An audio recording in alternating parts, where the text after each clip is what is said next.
Hi guys, welcome back to our channel TechUp.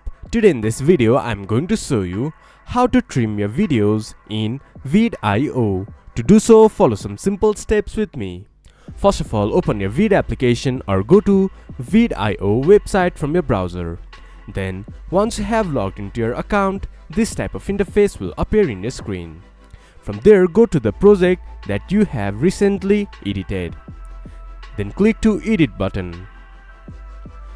It might take a while to load the page up. Once the page has been loaded up, you can see your video from the bottom of your screen. Click on it. Then you can see split option. Click to split on the position that you want to trim your video. From there you can see your video has been splitted. Then delete the rest of your part. Then your video will be trimmed. This is how you can trim your video in Veed IO.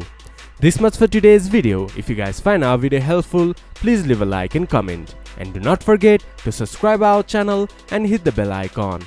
I'll see you guys again in our next video. Thank you for watching.